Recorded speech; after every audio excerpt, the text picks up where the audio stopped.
So now let us understand what we mean when we say the historical and geographical factors influence the division of a region. So we can do this by reading about the life in two different parts of the country, Kerala and Ladakh.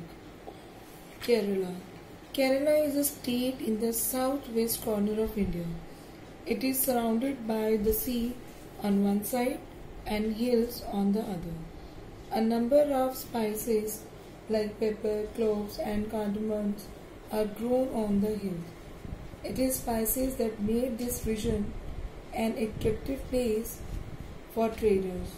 Jewish and Arab traders were the first to come here.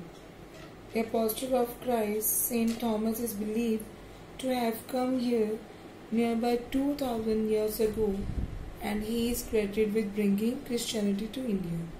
So many Arab traders also came and settled down here. Because of all these various historical influences, people in Kerala practice different religions such as Judaism, Islam, Christianity, Hinduism, and others.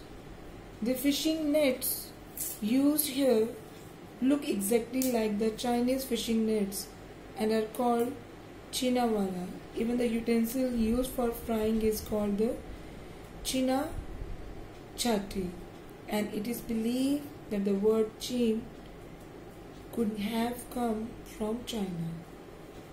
So the fertile land and the climate are suited to grow rice, and majority of people here eat rice, fish and vegetables. Next is Ladakh. Ladakh is a desert in the mountains in the eastern part of Jammu and Kashmir.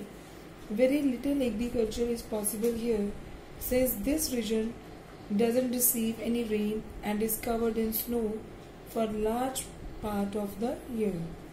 So there are very few trees that can grow in the region.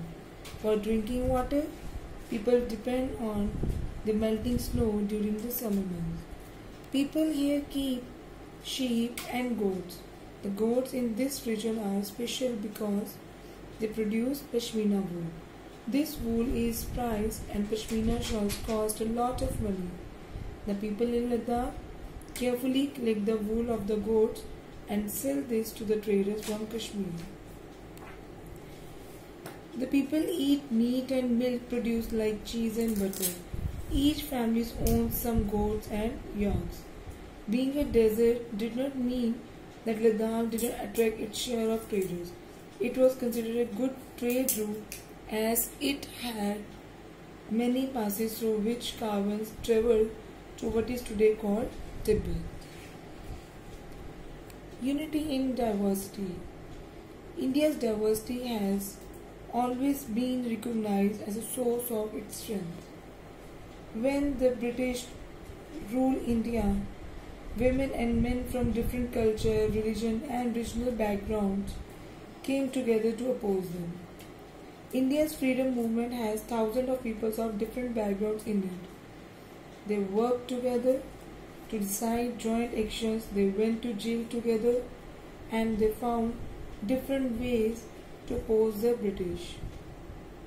Men and women, Hindus, Sikhs and Muslims, rich and poor, had gathered to protest against the British. Songs and the symbols that emerged during the freedom struggle serve as a constant reminder of a country's rich tradition of respect for diversity. India's national anthem, composed by Rabindranath Tagore, is another expression of the unity of India. In the book The Discovery of India, Jawaharlal Nehru says that Indian unity is not something imposed from the outside, but rather it was something deeper and within its fold. The widest tolerance of belief and custom was practiced and every variety acknowledged and even encouraged. So it was Nehru who coined the phrase unity in diversity to describe the country. Thank you.